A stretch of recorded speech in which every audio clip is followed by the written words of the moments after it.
Live from Parkside Lanes in Aurora, Illinois. The PBA Xtra Frame Parkside Lanes Open Stepladder Finals begin in mere moments.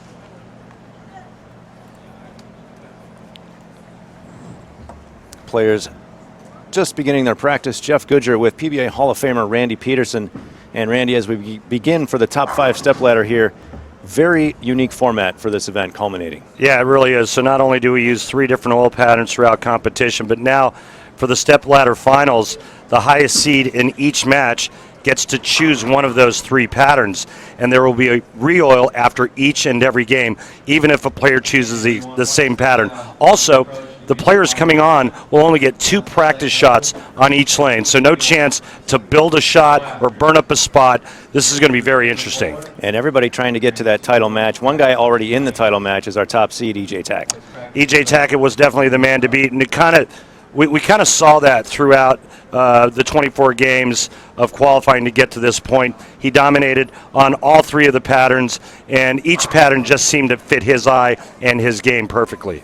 And the practice on the lanes, Marshall Kent and Dom Barrett. That will be our opening match, 4 versus 5.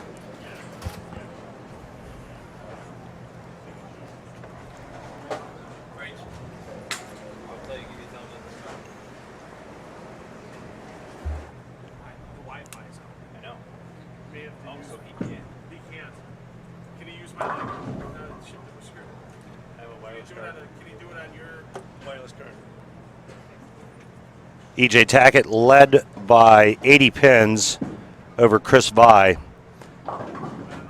Marshall Kent finishing up his 24th game in grand fashion by throwing a double to secure the 5th and final spot. Dom Barrett struggled, though, in his 8th game, falling from 2nd to 4th.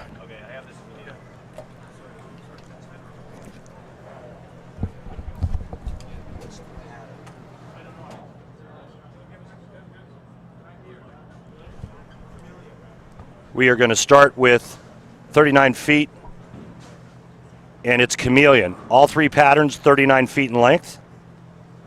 And Dom Barrett, the higher seed, chose this chameleon oil pattern.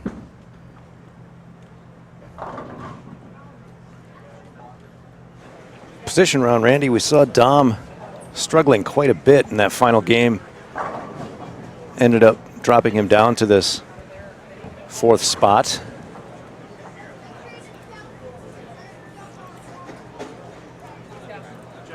And Marshall Kent with the big finish to get in.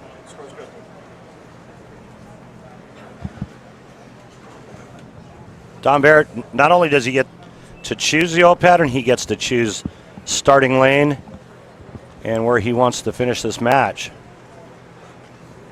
And again, after each game, we will re-oil. Marshall Kent looked like he was throwing urethane early. 2 practice balls on each lane.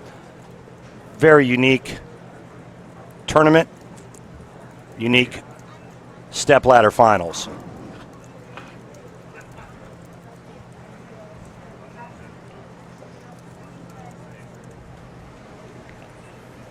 Hard to predict what the scoring pace will be based on that, but if I were to make a prediction, I'd say probably medium.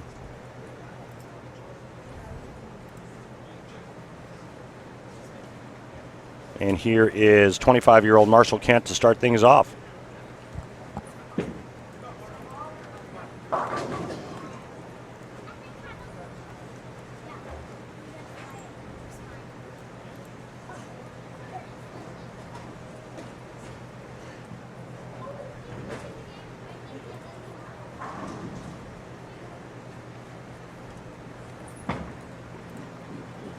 And no problem with the 367.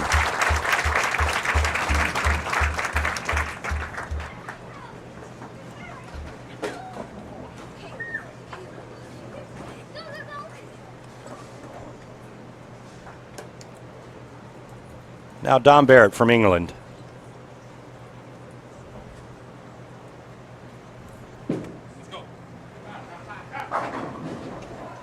And the soft 10 on the right lane.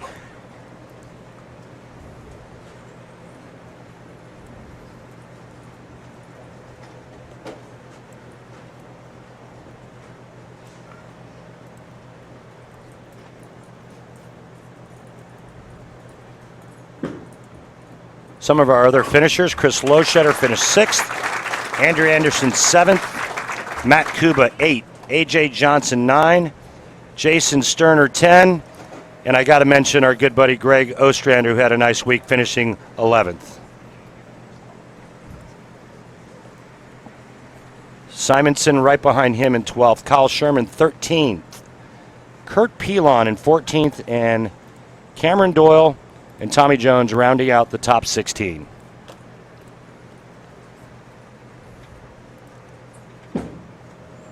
Look out. And not a very good break there, going Brooklyn and kind of squashing the 10. Get another look here. Left the target, no hold, and 10 pin standing.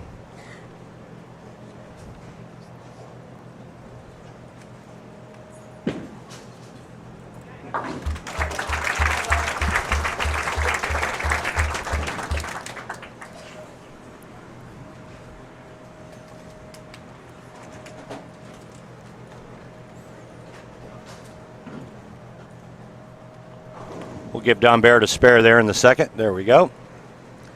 And now Marshall Kent. See if he gives this one a little bit more room.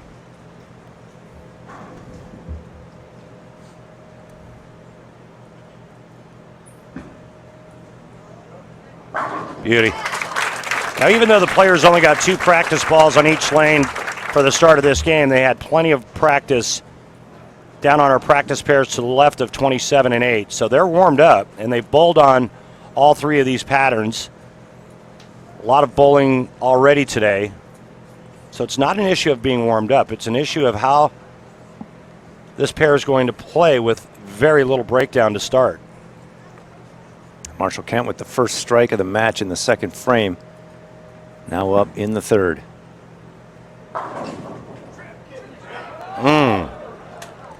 Almost. Good sign, though, because that looked like it was just a pinch inside a target. And it just leaves the 4 pin. The shaker 4 right here almost goes.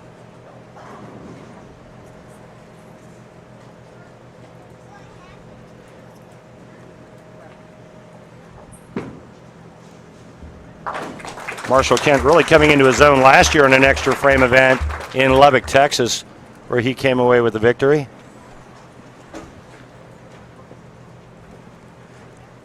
For most of the round today, Randy, we were a bit surprised by the scores being as good as they were. Expected much worse. And now in this stepladder final match, is there any reason to even predict what the scores may be? I think they're going to be lower. I think they're going to be tougher because it's fresh.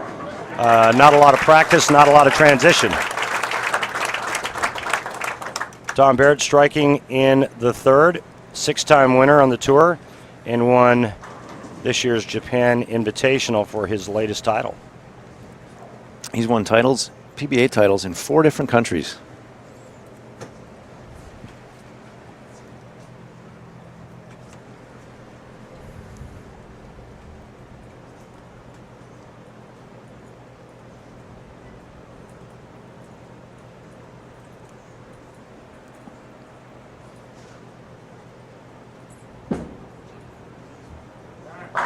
Really good. You can see the location out of his hand looked perfect from the get-go. And then the great release of Don Barrett makes that ball check up and get to the 1-3 perfectly.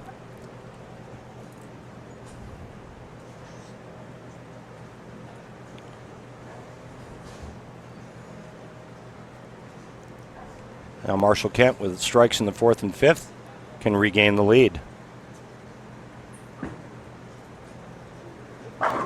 Beauty. Both players looking fairly confident in the last couple shots, Randy.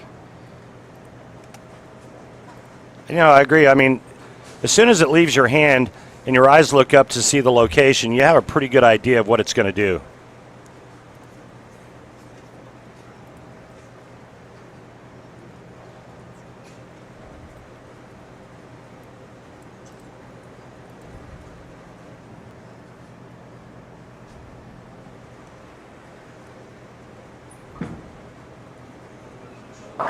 He knew it immediately, left the target.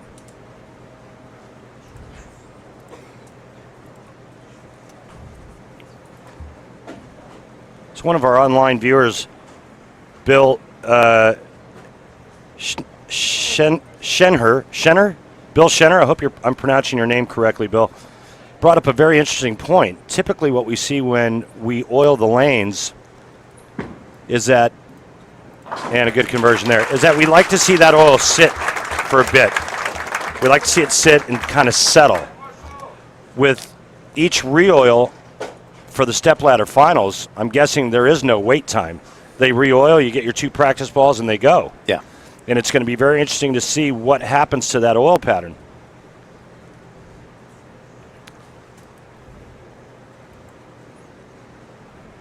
Also interesting, the re-oil regardless of what the pattern is. Everybody could choose this same pattern, and they'll still get a fresh application. Yep.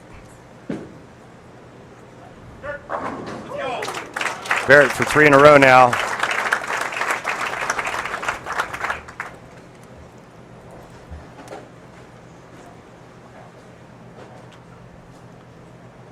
Gets it into that swish zone and shreds the rack. That's what power will do for you. That's why players put revolutions on the bowling ball these days. That and messengers look really cool. Well, yeah.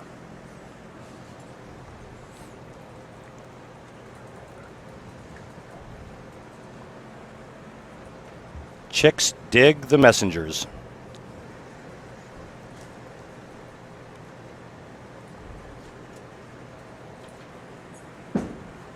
Barrett for 4 in a row. And pin got in the way of that one.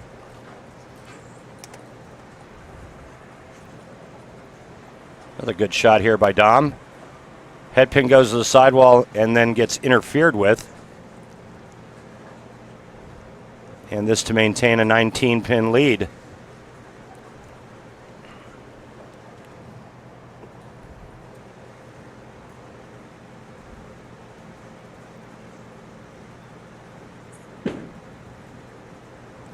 Well done. And now Marshall Kent stepping up, needs to double to apply a little pressure. This former Rookie of the Year back in 2014 has had recent struggles in televised appearances, stepladder finals. He has made 4 top 5 appearances this season.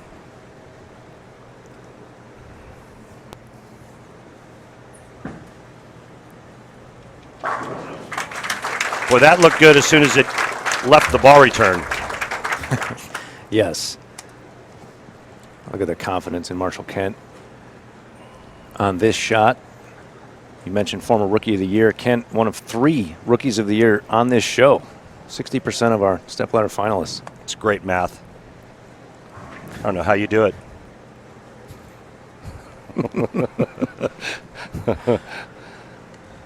Neither do I. Marshall Kent looking for a double. Big shot here. Give it some room to the right. Nope, it's up a lane again. Yep.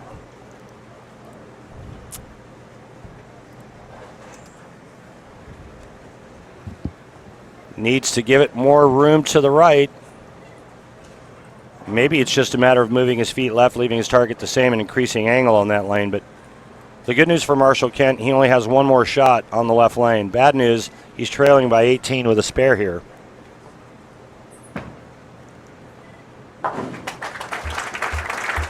Gets the spare as expected. You could see Bill O'Neill off in the distance for a moment there as he gets warmed up for the next match. Winner gets Bill O'Neill on Bill O'Neill's choice of pattern and choice of starting lane.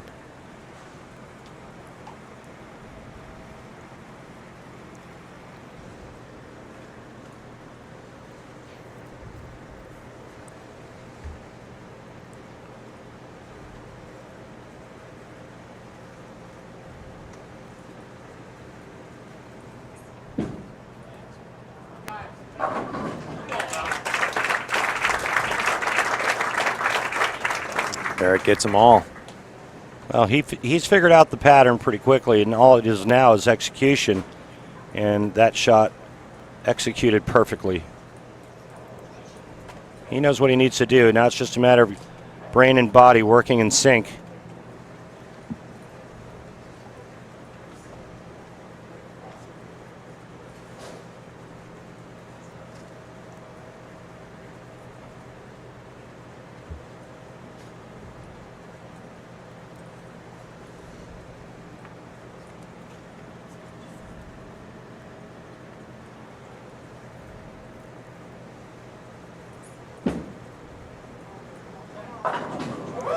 Big break. Left lane looks like it hooks more too. It looks like Dom's deeper on that lane. This one had a little loft to it. It was up the lane just a bit, but I think that loft kind of helped it hold its course a little bit longer and chips the 410 out late.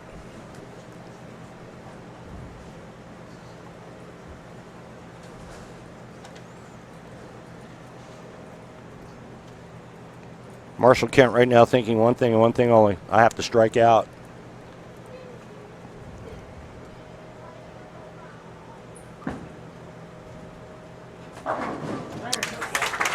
Right lane not an issue for Marshall Kent as he struck every time on that lane. This might be a good 4-board, 5-board to the left move with his feet. Maybe 1 or 2 with target. Open up the angles a little more through the front on that left lane that appears to be a little drier. Marshall asking for a re-rack. Re-rack granted. Get 2 per game.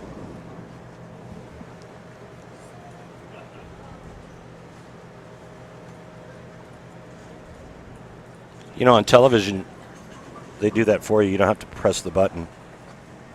Just saying.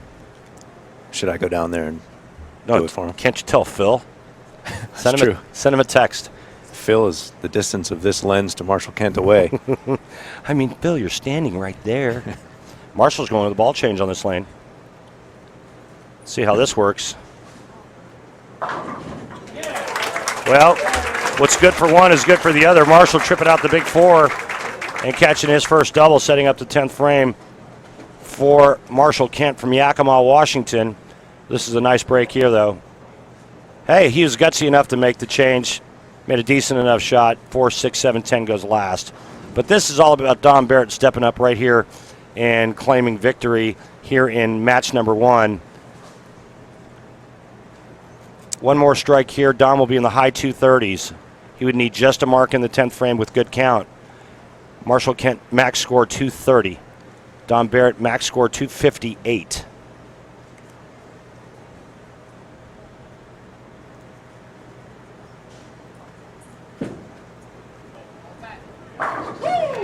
How good was that, Randy? Well, all I could do was watch between the crack in his legs to see the ball actually flush the 1-3. But since we're going to Fox, I'll use a term that Rob Stone would use, and that was a 10-pin party in the pit. Thanks for that, Rob. Sure, Rob is watching from Russia right now. I'm sure Rob is definitely watching from his vantage point not far from the Kremlin as he covers the World Cup in Russia. Now Dom Barrett, 10th frame to lock up this match and move on to face Bill O'Neill. Yeah, any mark and good count right here.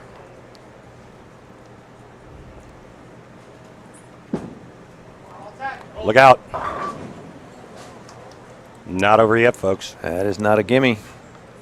That could have been disastrous.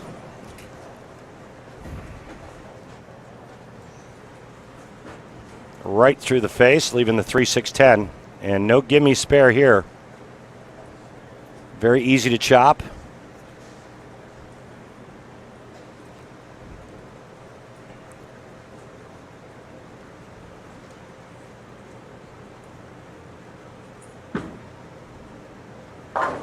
Nicely done. Keep it on the lane. Dom, you need 3. I'm sorry, that is incorrect. We have to add the 7 in there. You need 6.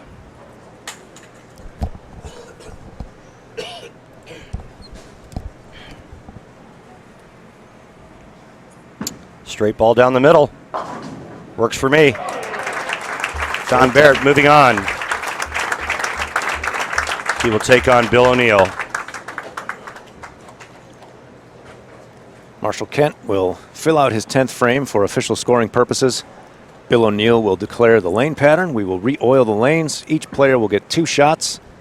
And we will be back with our next stepladder match, Bill O'Neill versus Dom Barrett, coming up next.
All right, congratulations, Dominic. Moving on. How about one more round of applause for Mr. Marshall King.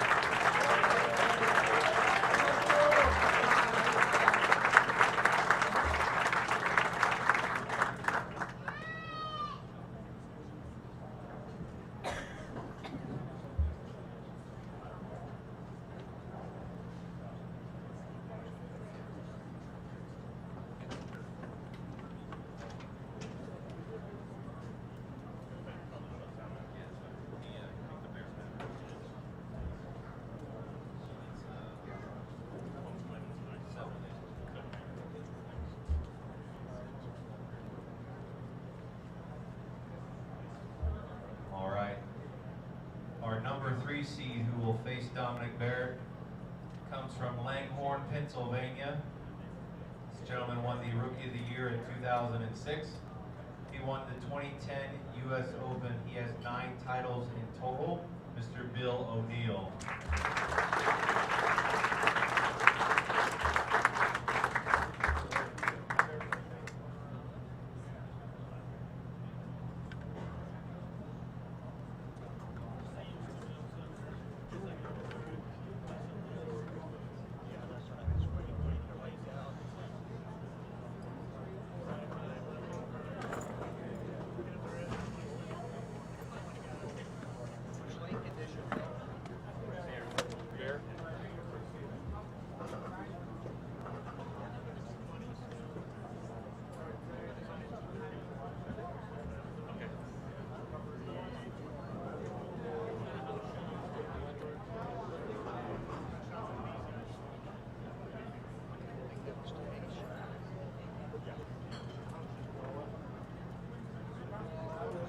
We oil the lanes for our second match.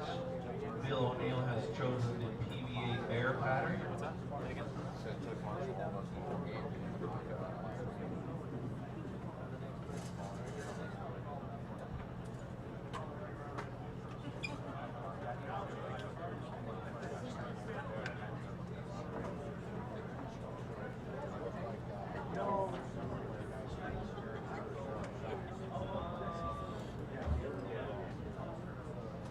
For everybody that's standing over here, if you'd like to come sit down over here, there's plenty of seats.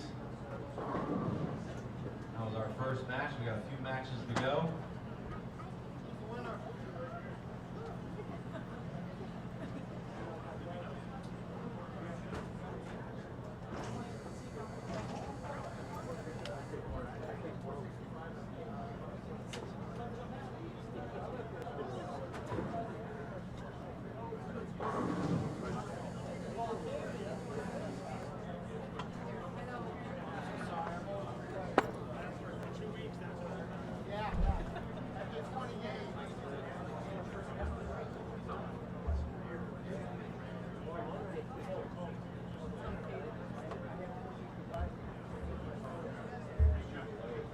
So I need to get a handful of 10 people to come sit over in these chairs for me, please. Handful of 10 people. Rachel, we got a winner? You got a number? Ball winner?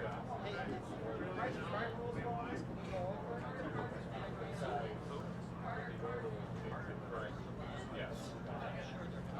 What was the number? The winner of game 1's ball raffle is Carter Carson with a score of 461.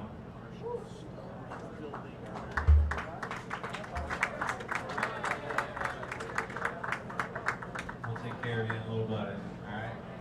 I'll give you a ball for a free adjustment from your dad. How's that?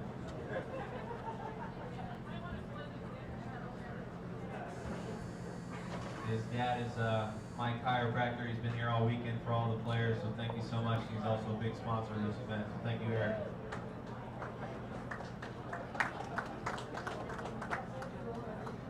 practice.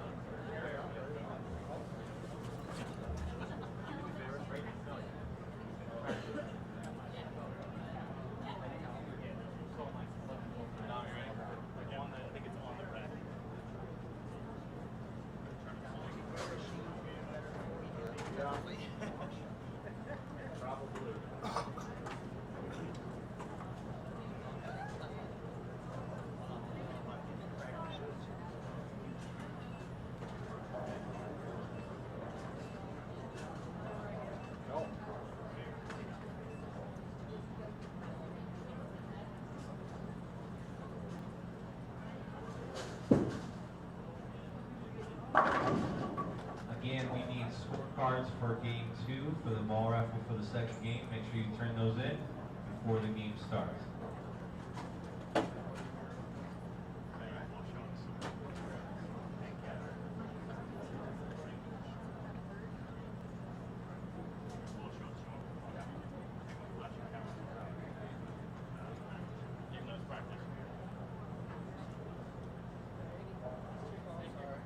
Again, if we can keep the flash is off the cameras, please, and cell phones on vibrate.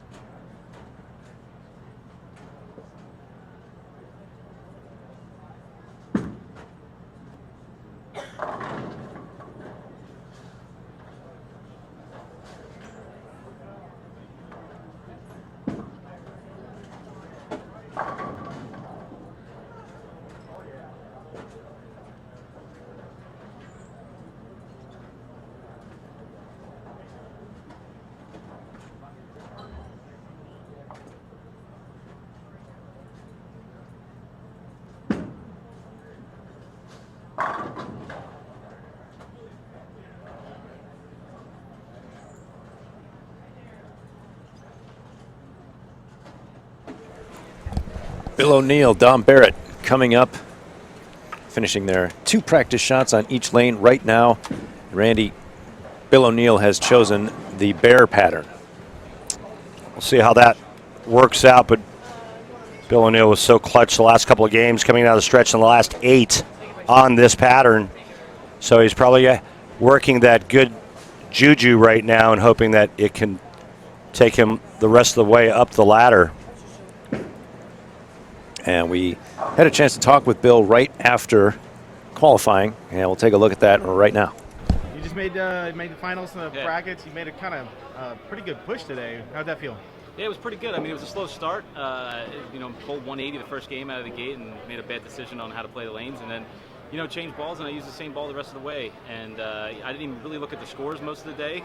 I knew I needed a big one, so I wasn't really paying attention too much. And then, it was good to bowl a good game the last game there. I mean, I've had a couple close calls this year making Stepladder, so it was nice to bail out a big one there. What's your mindset now going into, you get rid of all the pins, get rid of all the bonus. Now it's just mano a mano. What's your mindset change? Yeah, I mean, I don't want to be too cliche, but really, I mean, it's just one shot at a time. You can't get. One thing I know from bowling a lot of these is that you can't get too high and too low in the early part of these matches. Anything can happen, and it's only one game, so you really gotta live by every shot and stay focused on that particular shot. Match about to begin. Jeff Goodger, Hall of Famer Randy Peterson, now also joined by Marshall Kent. And Marshall, thanks for stopping by after your match with that man right there. Talk about how difficult it was to go into that opening match with only 2 practice balls on each lane. Well, it's not usually too bad going to a match with 2 practice balls in each lane, but when 3 out of the 4 shots are marginal at best, it's kind of hard to get a read of the pair. And so the right lane I obviously favored, but the left lane I just never trusted myself and never really figured it out. And it looks like in your match, And also with this shot right here by Dom and the opening shot of the match against Bill O'Neill, it looks like the left lane hooks more. Did it hook more in your match? It definitely hooks more. I'd probably say it hooks 3 or 4 more at least. And like I said, when I made the moves, I just never trusted my shots to get to the right and hook back. So everyone was over my left toe, and I could never get a read on how much more 27 hooked exactly. Do you think this pattern's going to play all that much different than the pattern you bowled on? I think it's going to play. I think they're going to play similar zones, but I think it's a flatter pattern, so they're going to play tougher. So this match is going to come down to shot execution and maybe a break or two down the stretch. And I think Dom's looking like he's feeling pretty comfortable on the pair. He knows the pair, he knows the pattern, and I mean I expect this to be a pretty close match. That's a pretty good shot there. And we've been talking about Bill O'Neill pretty much all day, and you know the changes that he's gone through with his physical game, and then how close he's been and how unlucky he's been this season. I remember we talked about Shota Kawazoe striking all 3 in the 10th to knock Bill out by 1 pin, and it just seems like that's kind of been the trend, and we've been talking about how O'Neill just needs a break or two to go his way to be back in the winner's circle. Your thoughts? I completely agree with that. He's there every single tournament, but it just seems like someone throws a big game or someone strikes out or something to jump around him for the last spot on the show. Like, I've crossed with him for a couple events in February and watched it all happen. And you feel for him because he's bowling so well, and then just some freak thing happens and he misses the show. Well, both players off to a perfect start in this match.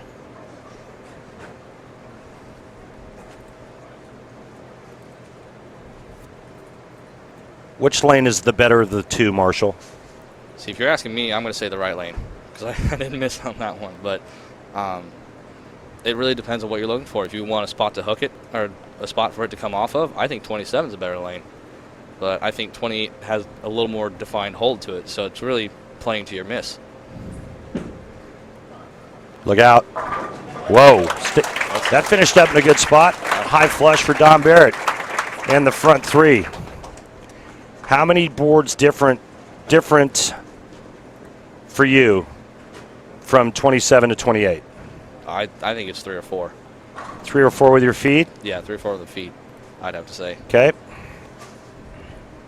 O'Neill looking to tie it up here early. How's it look? Pretty good. Very solid.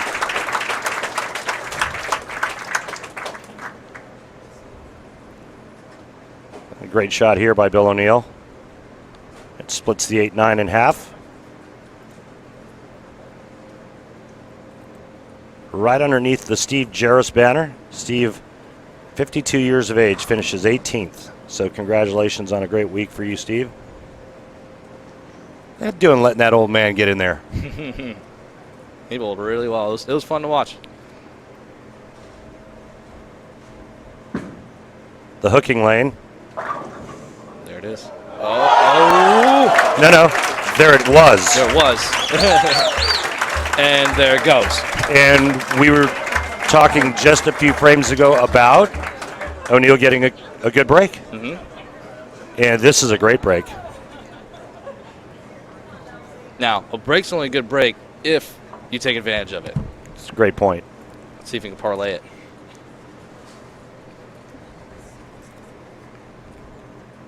See, it's one thing to cave the big 4 with one shot, but if you go up the next shot and wash out, it's not a good break anymore. Agreed.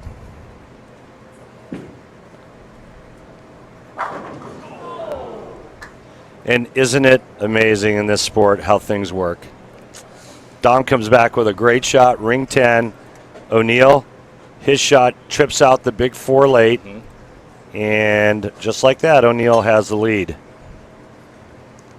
Both players have been on both sides of that, guaranteed. Absolutely. As has all of us. Yes. It kind of stinks when you're on the worst end of it, but it all evens out over time. Yeah, it sure doesn't taste very good when it's happening to you, that's for sure.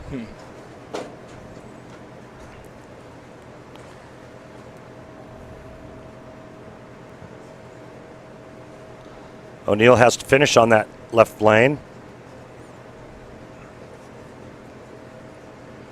the ones that crack me up are the ones that, let's say, cave a big 4 and then roll a 2-pin, and then the next one's like a solid 9. And then they come back and they say, I can't catch a break. And they kick the ball return. Yeah. Drop an F-bomb as loud as you can. Yes. It's perfect.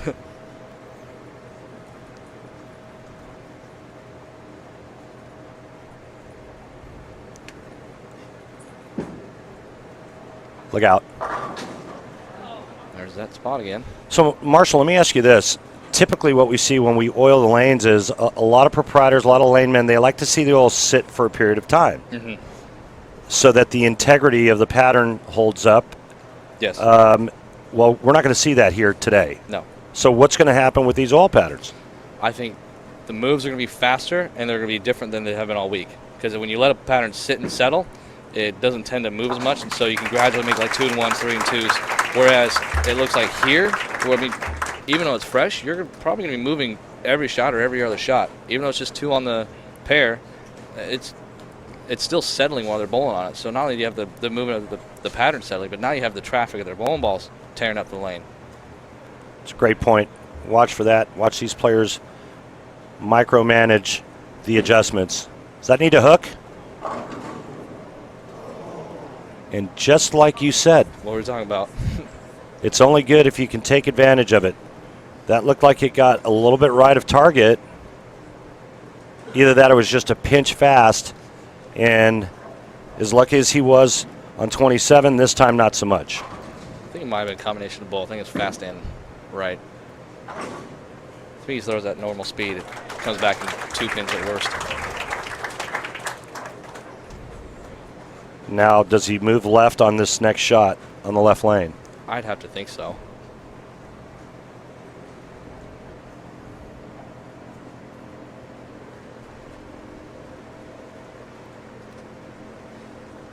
Like I said, with the pattern settling and the traffic, I think you have to make your moves too fast rather than not fast enough. That looked more left. No, that's terrible. Why? Just a terrible break. As good as the last one was on this lane, this one is equally as crappy.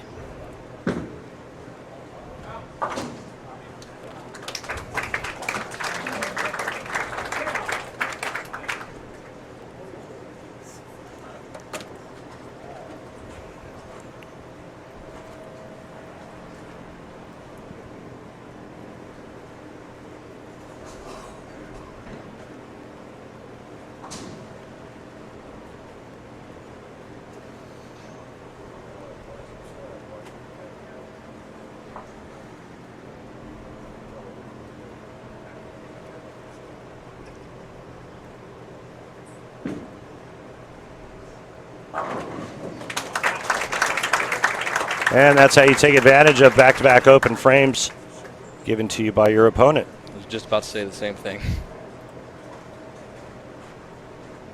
What do you like about Don Barrett's game?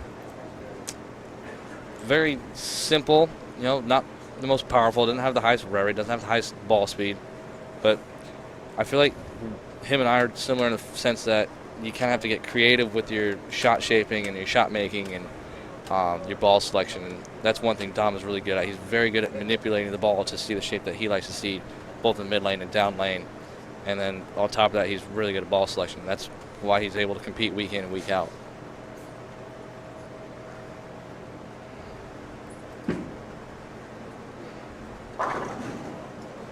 Left lane's going pretty quick, isn't it?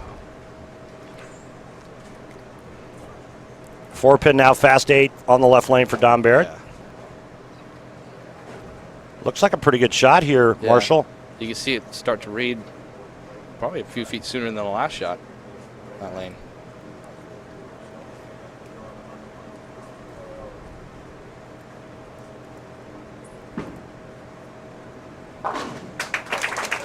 And I'm sure he made a move off that shot before too, and it's still overhooked.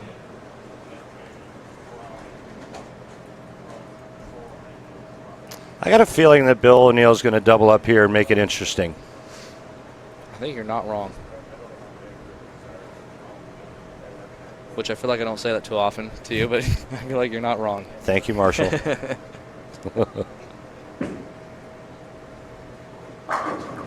Pretty good. I'm halfway there to being right for once in my life. There's a first for everything. Like you buying a meal for someone else. Ooh. Sorry. Ouch. Never buying you free breakfast again. Marshall and I got to spend some time together in Japan last year. Went to 3 different military bases, Okinawa, Yokota, Misawa. Had a great time while we were over there. Big shot right here. Pretty cool. Wow. Oh! Oh!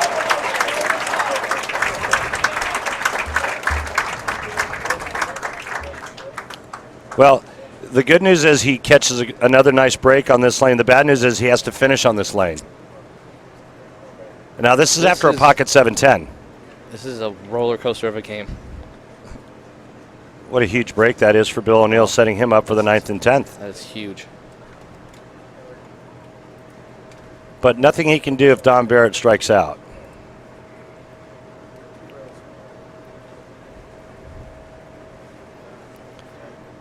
Bill O'Neill will finish the match first. He could sure give Dom a lot to think about.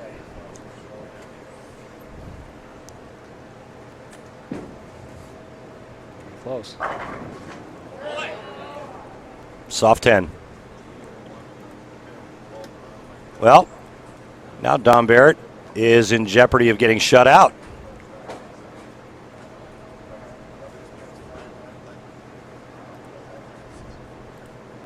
How hard is it to get to the pocket right now?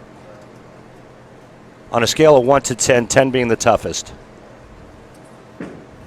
Well, that's tough to say because they're making it look fairly easy. Yeah, but you guys are good. But on this pattern, in this certain situation, I'd have to give it probably a 6. Like it. Seems fair.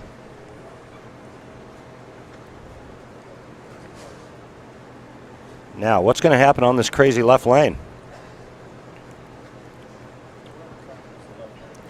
I believe his last 2 shots were 4-pin fast 8.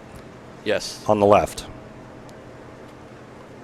See how many boards he moves to make up for it. What's the move?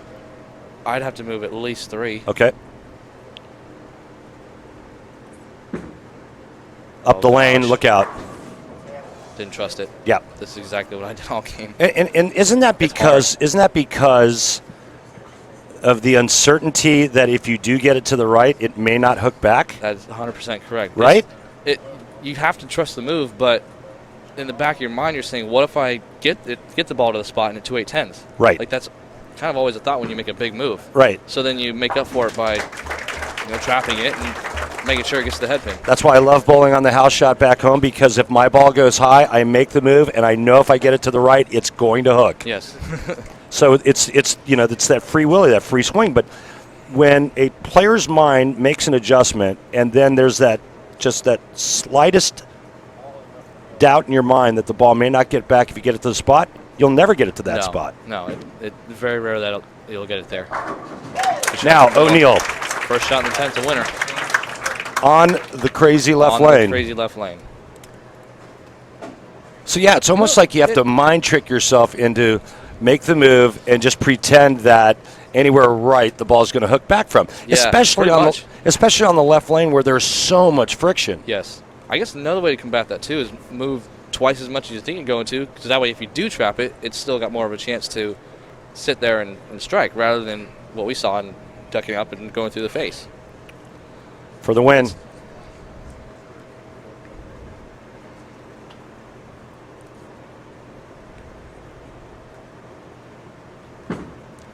He made another move.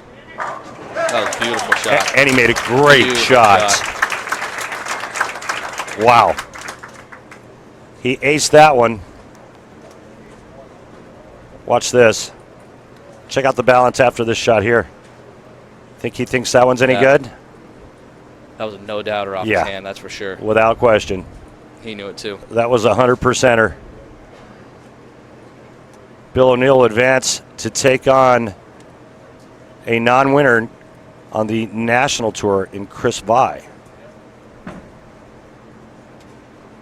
Does he stay with the same pattern for the next match? Oh, it's not his choice. I take that back. Yes. Does Chris Vi stay with that pattern? Or does he go with something completely different? Greg sitting next to you. Tough Greg to Ostrander say. shaking his head yes. Or nodding his head yes. I don't see why he changed his pattern. Because Vi bowled pretty good today on that, didn't he? Yes. Well, obviously he's in second. He got to second, so he had to bowl pretty good. He had like the third highest yeah. block on it. Yeah.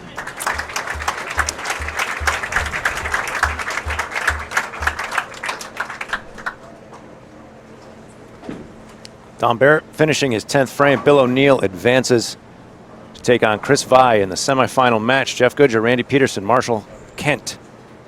Back shortly. Semifinal match about to begin at the PBA Xtra Frame Parkside Lanes Open. Bill O'Neill, having just defeated Dom Barrett, gets Chris Vi, the number 2 seed. Jeff Goodger with Hall of Famer Randy Peterson, and now joined by Dom Barrett himself. And Dom, Chris Vi choosing Bear right after you and Bill O'Neill played on Bear. What do you think about that? Hi guys, yeah, thanks very much for having me. And yeah, we just mentioned it, right? Oh, Randy's touching my microphone. We want to hear those beautiful, beautiful pipes of yours. So I was just getting that microphone a little bit closer. Yeah, so thanks very much for having me. And yeah, like we were just talking about it. I'm a little bit surprised that Chris has picked that pattern, considering Bill was just bowled on it. On the last one I just played on Bear against Bill, the left lane hooked about 5 more. And you can see actually how tight the right lane felt, but to me it felt more like the left lane hooked. Sometimes that feels like a bit of a difference, if that makes sense to anybody. But so that's going to probably be a factor this match as well, that Bill knows that, and Chris has just had 2 shots on each lane to figure that out. But you know, if you've just bowled really well, like Chris has done all day on this pattern, and typically you can slow hook the Bear a little bit better than you can some other patterns. I think that's why Chris has picked this pattern. But I'd definitely say advantage Bill right now. Depending, you know, they've just been redressed. They could be a little bit tighter again. Left lane could hook even more. It's really hard to say. So we'll see how this plays out. Are you surprised that Chris Vi chose to finish on the left lane? Well, that's what we've all done so far. I think, you know, when you go up there and you get 2 shots warm up, no one's going to feel that comfortable on each lane, that is. And the safest bet usually is to let your opponent finish, especially when, you know, these patterns they've all been pretty hard this week. They're not that easy. So if you need a double in the 10th, you'd probably rather go up and try and do that first and put the pressure on your opponent.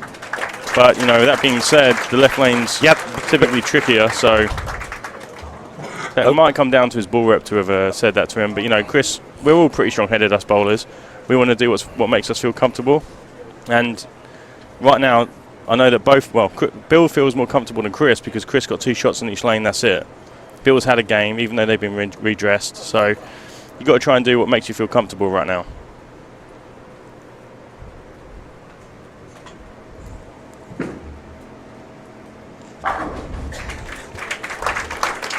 And a good start for Chris Vi.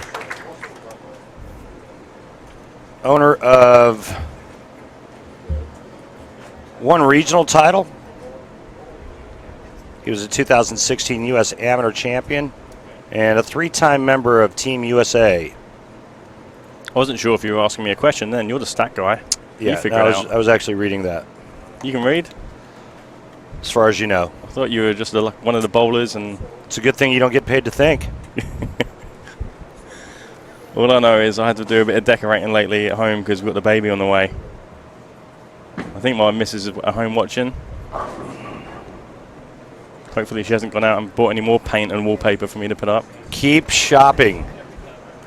Dom just made plenty of money this week. Enough to buy a bunch more diapers. We've got loads at home already, but apparently not enough. Keep shopping. So, interesting shot on this left lane for Chris Vi. He gives it plenty of room, but comes back only for a 2-pin. Yeah, I think he would have, figured out already that the left lane hooks. If he's already missed to the right like that and got those balls go long, then he already knows about the left lane. Well, and my question is, how much was he watching the match that you had with Bill and the previous match? Because in both matches, the left lane hooked more. I'm glad that somebody was watching, Randy. I'm asking. You do pay attention. Well, it's my job. I have to. Wow. So this is actually, Bill does like friction. He bowled really well last night. He bowled well today, especially when they get a little bit more burnt up. And the left lane already feels like it hooks more. It feels a bit more burnt up than the right. So I would definitely say the right lane is going to be trickier for Bill. But typically for everyone else, it's probably going to be the left lane. Even though he did have those two kind of fortunate strikes against me. But that's all in the past now. Well, it's glad to hear that you're not bitter about it. No, I think Bill deserves a break every now and then. He always looks like he's been, you know, hard done by his whole life. Oh, my gosh. So I got invited for 3 frames. So there's one left. Randy said he can only come in for 3 frames. I don't want to take away his airtime. You can stay as long as you want. In fact, you can have my job. O'Neill, left lane. He actually looks deeper now than he was in the 10th frame in your match, Dom. Yeah, I think, you know, thinking about the last couple of frames, he knows that Chris is going to be a lot further left than when I was. The strip and reel may have made them feel like they're even crisper. So that may have pushed Bill further left as well, and the right lane might have been trying to catch up in the right lane as well, but you know, in my opinion, you can go as far left as you want on the left lane, is what I felt like at the end. But the right lane, you have to kind of get that hold going on. That makes sense. There's a lot of oil down lane on the right lane, so trying to play that shim with speed. So I think that's coming back. You can kind of see, like, you can tell if that was a little bit slower, not a few mile an hour, but you know, you can see if it was slower, you probably would be able to tell that ball would actually make it back. But But that would be good speed on the left lane. Right. I guess the question I'm having now is that quick reel, even with the same pattern, are they going to play tougher than they did with your match against Bill O'Neill? So they definitely always play different. Pretty unlucky there. He wrapped it. See if you can explain that to the people that are listening in, because all they're hearing is, in your match with Bill O'Neill, it was this pattern. In Bill O'Neill's match against Chris Vi, it's the same exact pattern. How in the world could they possibly be any different?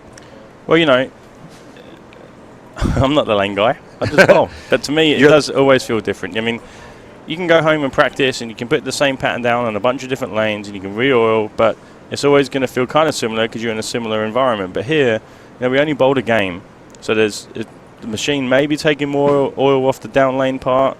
I can't really explain that, and I definitely don't have the answers for it, but it definitely makes everything feel more amplified. So when a lane hooks more, it makes it hook more even more drastically than we were playing squads earlier.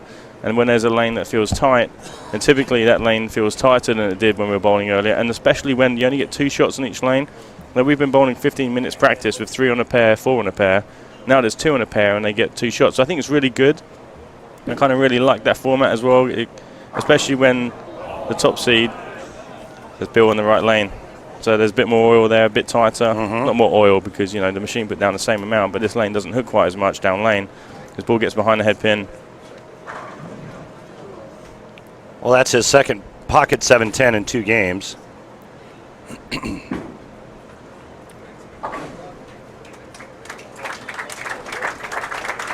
I like your adjective or your definition of it. Just seems like everything is more amplified. So if the right lane's a little bit tighter to start with the re-oil of the same pattern, it's going to seem even more so. The left lane we know hooks, and it looks like in this match it's actually hooking even more now. And especially the fact, I think practice play makes a big difference. We usually get, you know, 10, 15 minutes, and we can't change the pattern that much, but we can blend patterns out, and that's what we kind of do when we practice. We try to... So even that one that goes high, you can see how much earlier that ball picked up. Right. They tried to roll forward from that point, and that's why he went high and chipped the 4 pin. You can see it right around the arrows, I think. That wasn't the best angle to see that. Thanks, Jeff. But no, it's fine. But yeah, you want to trade jobs, Tom? He's an equal opportunist. You can go bowl if you like. Jeff, he's an equal opportunist. He gives it to both of us. Yes. I've almost won the Steve Nagy a couple of times. I don't know what you two are talking You've about. You've never won the Steve Nagy. I haven't, no, but been on the ballot a couple of times. And yeah, that's because they didn't have enough names to fill the ballot, so they just started picking names out of a hat, and yours ended up on there. I think you might be right with that. Yeah. The fact that Martin Larson won it once. That is an absolute travesty and a joke. That probably says more about us bowlers than it does about the nice people around the bowling community.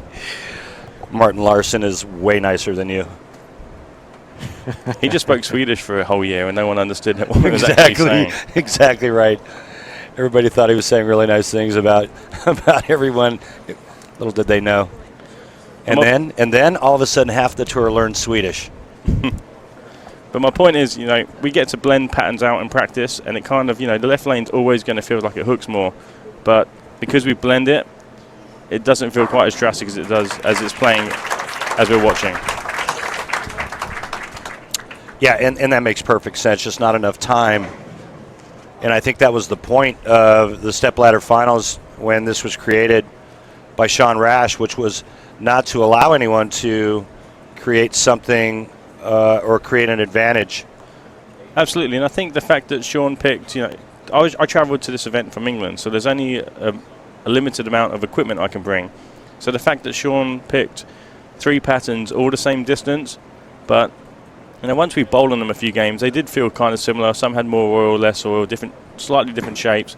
But you can see the difference in the Stepladder final. My first match, we played on Chameleon, and I could be a lot further right than I could be on the Bear.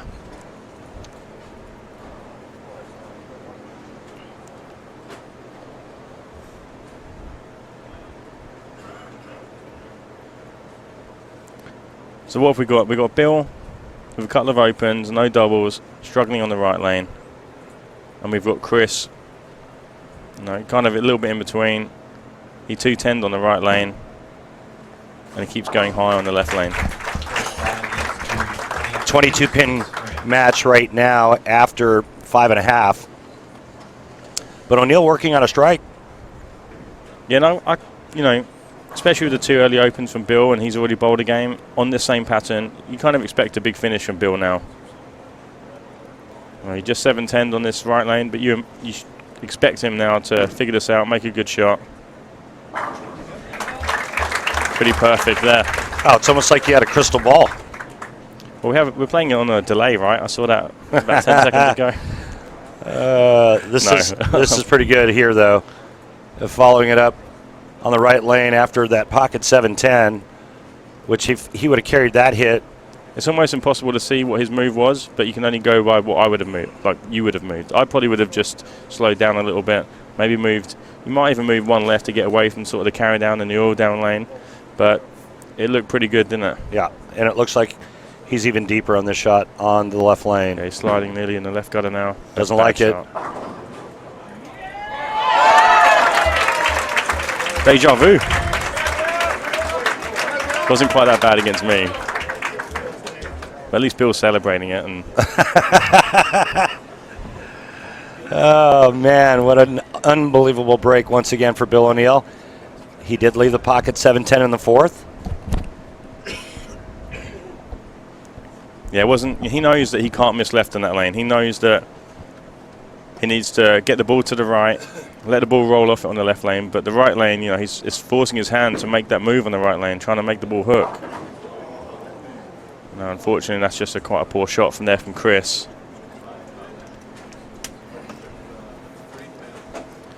Yeah, that wasn't one of Chris's best. That wasn't much of anything. He knows that lane's tight. He knows he can't get it too far to the right. He knows he can't throw it hard. And unfortunately, it looks like he did all of those things.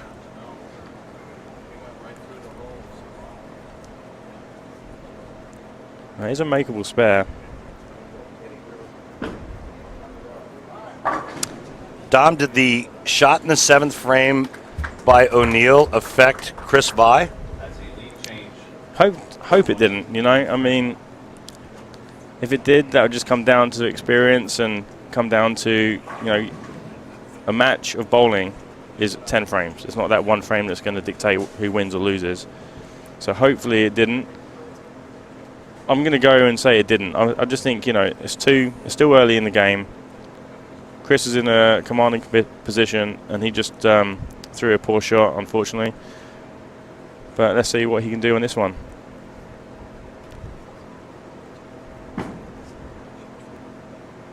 Beauty. Nice comeback after the washout in the 7th.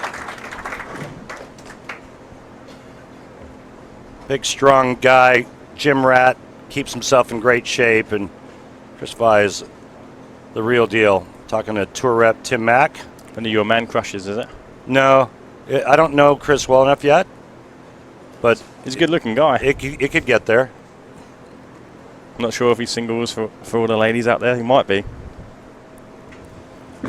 Big shot here for O'Neill, working on that 3-bagger. And that's how you parlay. That was nice, yeah. So most of us bowlers aren't as good looking as Chris, so. Yeah, I know I'm not. Back in the day, though. Back in the day what? I could have given him a run for his money. Who, you? Me. Have you seen some of those 80 photos? I haven't Google imaged you yet, no. Mankini. Oh, my Lord. I told you he should have only stayed for 3 frames. O'Neill now in the driver's seat. 9th frame. Can lock this thing up right here. Left lane.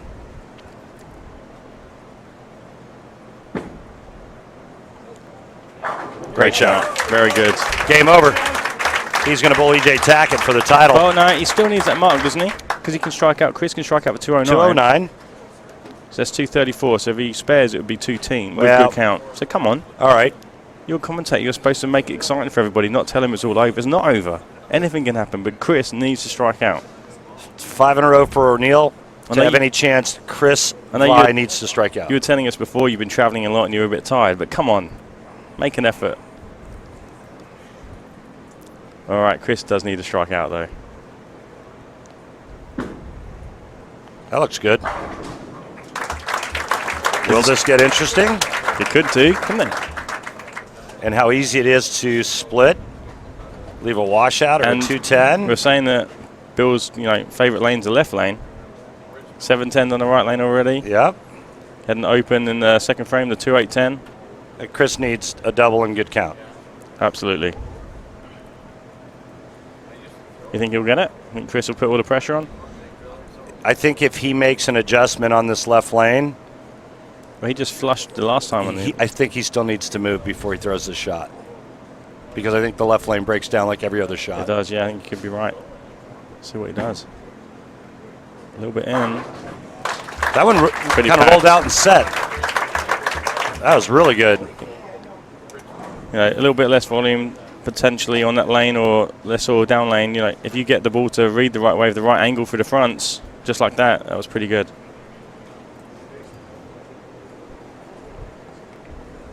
Max score for Chris Vi, 209, 234 for O'Neill. To say the younger guys get their ball through the pins unbelievably well, don't they? Yeah. Must strike.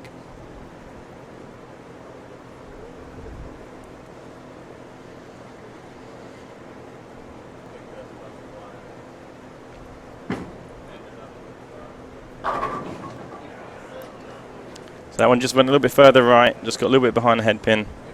And that's your game. Barring an awful count from Bill. Pretty good shot, but the messenger in front of the 10. And now Bill O'Neill just needs to keep it on the lane.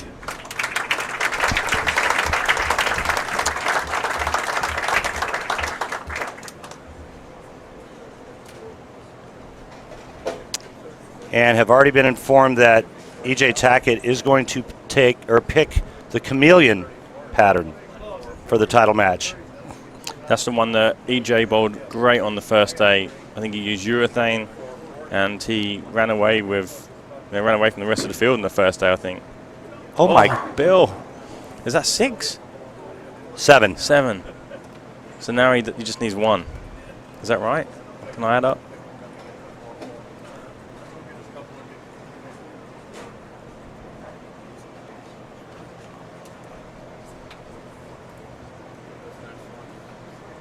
That'll be 160, 171, So 170. 188, 195. He needs a spare now.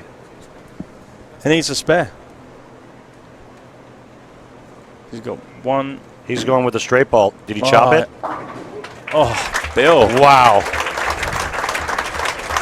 That was crazy. Crazy 10th frame.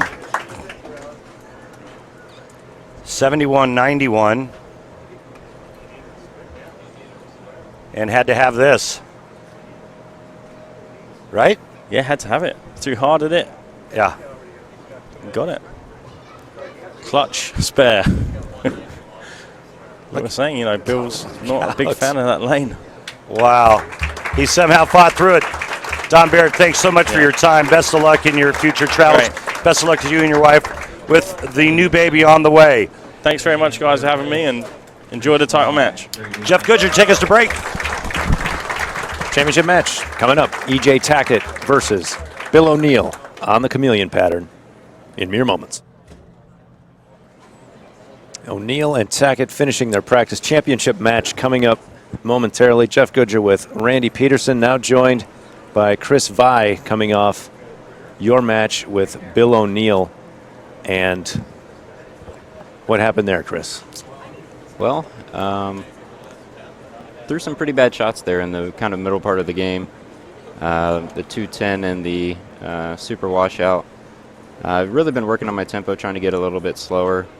And, you know, I guess, you know, adrenaline just kind of got a little fast, and kind of old habits creep back in a little quick, and it leads to leak out to the right. And, you know, it is what it is. Right lane couldn't do that on it. On the left lane was okay because there was so much friction on that left lane. But, Chris, I'm going to ask you, now that the players are going to switch patterns now, EJ has chosen chameleon, and we saw him starting with urethane with a ton of surface. What do you think is going to happen to this pattern? You bowled on this pattern earlier in the week. In fact, I think it was the first pattern you qualified on. What do you see happening on this pair with this pattern? Well, EJ actually, I think he used urethane all 8 games on this pattern, so he was able to stay pretty far right and just throw it as hard as he wanted. Got it to stand up in the first 15, 20 feet, and then it just took a beeline to the pocket. So I think he honestly might stay out of Bill's way. Bill's going to play left. Depends on where Bill's break point. If he's trying to get it to, you know, 6, 7 down lane, he might see some wiggle in the later part of the game.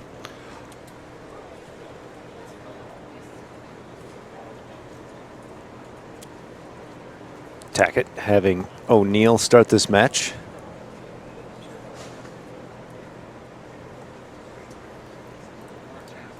What's the biggest difference, this pattern versus the bear that you just bowled on?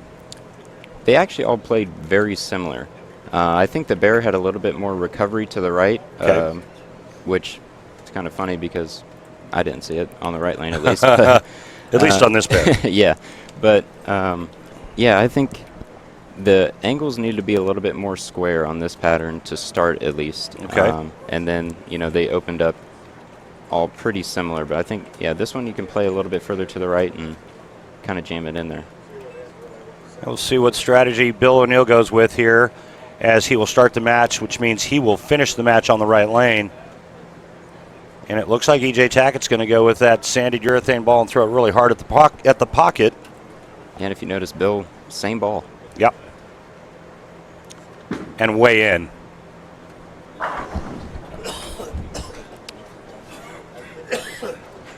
Yeah, that lane hooks a ton. So it might just be on that lane. We'll see what he does when he goes back to the right lane. Oh, did he? Okay, thanks. Same ball I think, sir.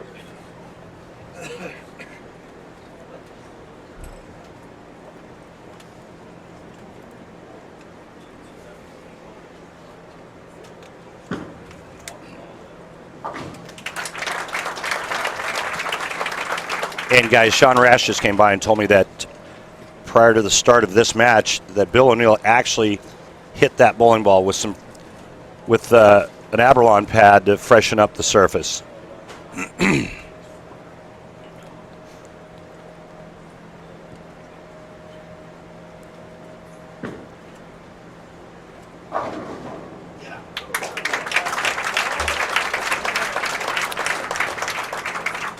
E.J. Tackett averaging 229 for the 24 games of qualifying to get to this point, by far the high average of the rest of the players in the field. Chris, you were only 3 pins behind, a little less than 3 pins behind him a game. So you held your own against former player of the year, and this guy at age 25 is already Hall of Fame eligible. Yeah, he is a heck of a bowler. He's good when he needs to be, too. So what do you think that sanded urethane ball is going to do to Bill O'Neill's reaction? Well, You think he's far enough away from it? I'm not sure. I'm shocked how far left EJ is with it. He was much further right during qualifying with that, so there may be a little bit of OB he's trying to kind of stay away from. But where he's at, it may have a little effect on Bill's ball later in the game. Might see some wiggle down lane. Because of the carry down, because of the urethane. Yeah, absolutely. And the left lane is hooked more throughout every match. And even with the urethane ball, is that what EJ is seeing on that left lane? Yeah, absolutely. It looks like it's super early, and the lane just hooks a ton. Wow, what a start. Ring 10 and then stone 9 for Bill O'Neill. But I'll tell you what, he's had some really good things go his way. Happened in your match, happened in the match before yours. And as a player, when you're bowling in a stepladder finals and you see that as you're making your way up the ladder, a lot of times you start to get a little feeling about, hey, this is finally going to be my day. Yeah, absolutely. Yeah, when those things start happening, it's kind of like, it's meant to be for you that day. So we'll see if he takes advantage of it. Well, really good opening 2 shots for Bill. And all he has to do is figure out how to strike when he gets to the pocket.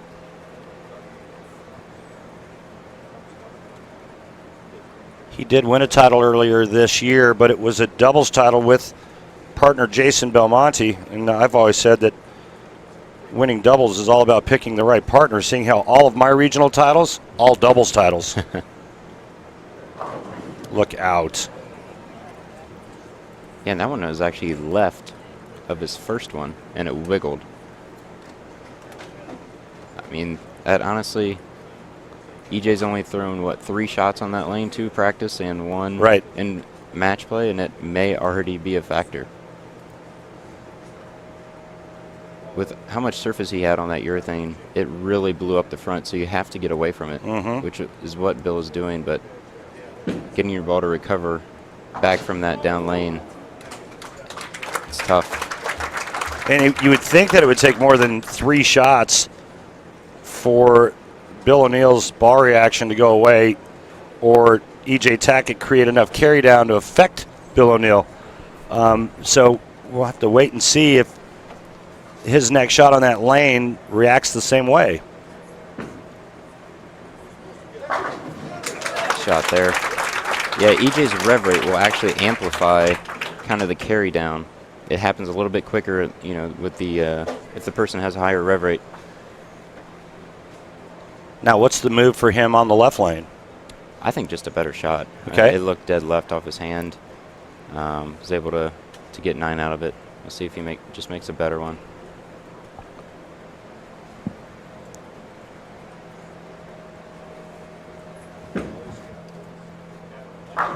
Looks like he threw it harder. Yeah, and he kind of got it through the front part of the lane. Got it over the early hook. That's what I was curious about. I'm not sure if he's going to be able to get it back around the corner. And he was able to strike there, obviously, but the ball didn't go through the pins very well. Good enough to strike. I mean, he literally chucked that down the lane and split the rack in half. And that's what you do. You take advantage of the opening given to you by your opponent. It's exactly what E.J. Tackett has done. Hang again. And this one's ugly. It looks like 2-7-10. And again, I'm going off of a monitor, but a little bit right of target, doesn't get back. Wow.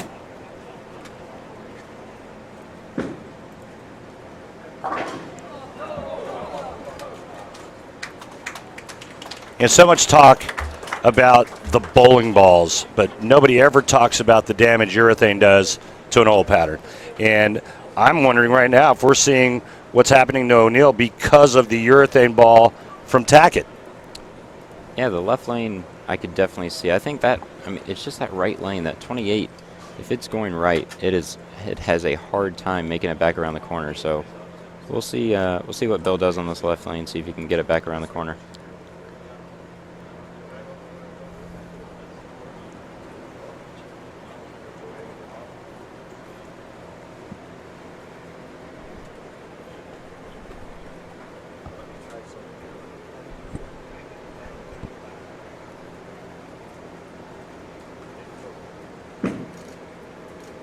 Ball change, and Brooklyn.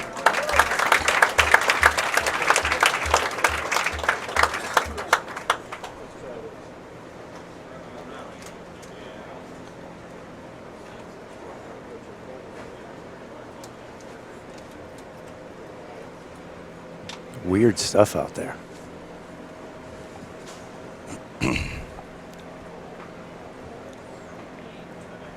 Tackett looking for a turkey and a big lead. Yeah, Randy just left. The ball is not going through the pins very well. That was very interesting. I mean, that was the 8-10, the flat 8-10 with the 10 getting kicked out by the 6-pin. The good news for Tackett is I think it's probably pretty easy for him to keep the ball in the pocket. Mm-hmm.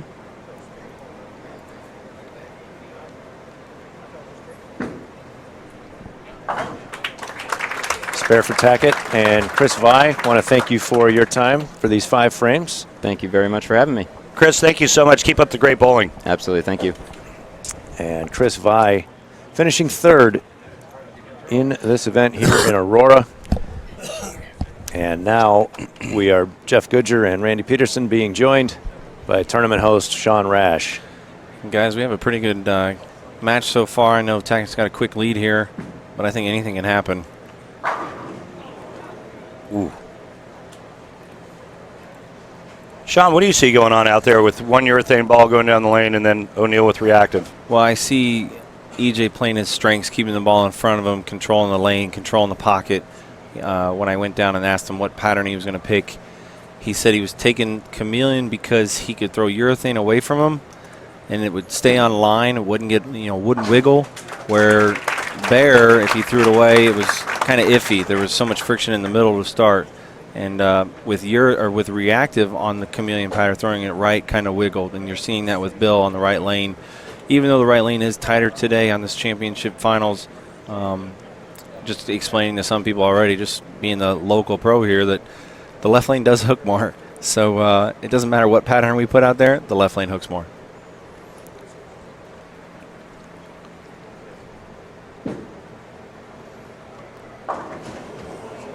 O'Neill's tried 3 different balls now in 5.5 frames, and he's completely lost. He's probably running into a little bit of the carry down created by the urethane, Sean? Yeah, absolutely. The urethane makes the front hook a little bit more, makes the reactive see it.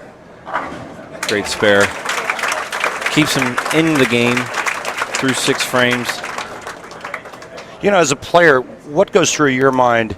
Let's say it's a match on television or a singles match, and you see your opponent warming up with urethane. You're not going to use urethane. What goes through your mind when you see that?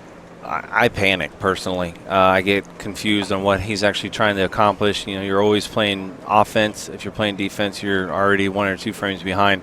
I'm actually really shocked, Randy, that Bill did not try urethane, knowing what the pattern was going to be. He's very good at it. He used the urethane many times through the years. I'm very surprised that Bill went with this decision, even though he bowled really good the last 2 games on a different pattern. The lane's going to play way different. The characteristics of the pattern. He'd already bowled a couple games on this pattern. He knows the left lane hooks more. Well, you won't see that very often. No, and there's just no hold. He's trying to get away from the mid-lane reaction the urethane is causing from 39 to 45 feet. And he's in trouble. Not a spare you shoot every day.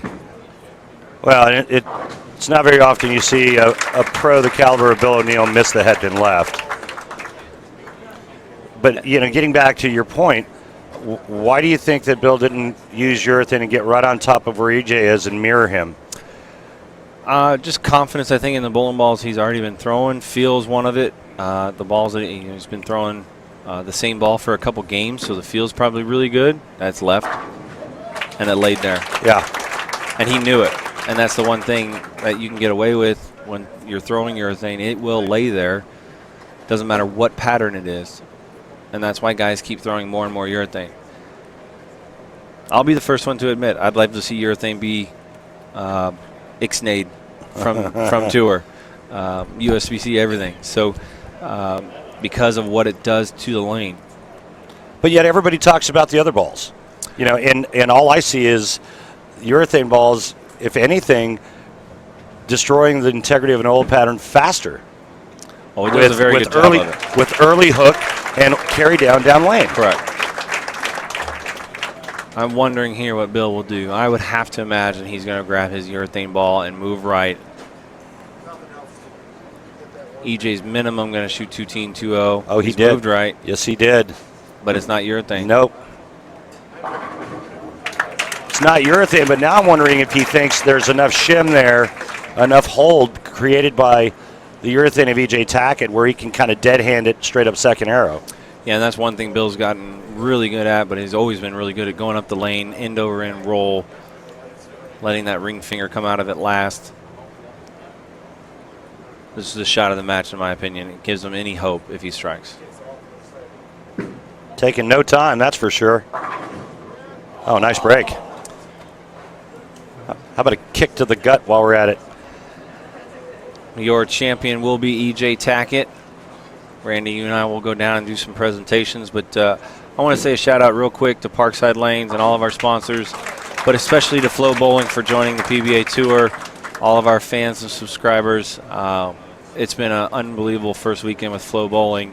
The media coverage, the interviews, job well done to FloBowling. Sean, a job well done by yourself, and I know that it's an incredible amount of work, and thank you and everything that you do for our sport and for the PBA Tour.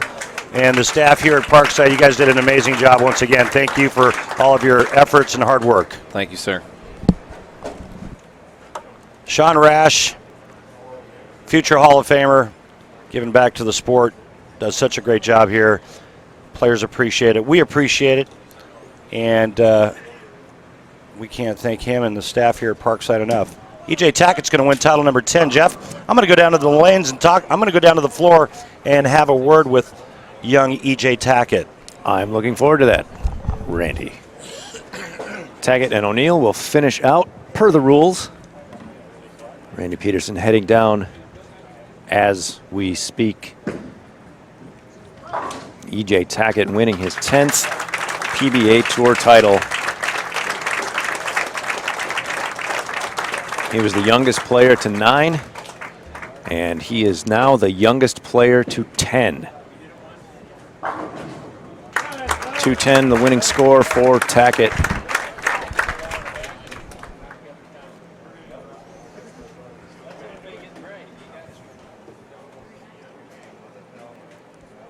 Coming off his second place finish at the 2018 PBA Tour Finals, Tackett's first win of 2018.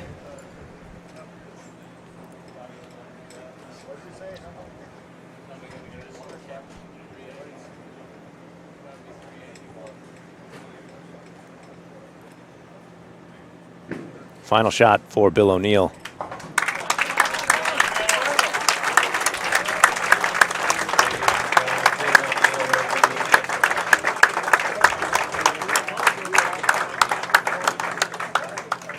I'd like to introduce PBA Hall of Famer Randy Peterson. And let's send it down to Randy. Thank you, everyone.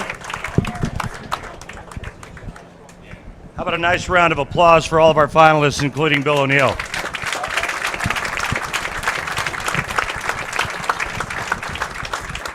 EJ Tackett, title number 10, age 25, already Hall of Fame eligible. How does that sound?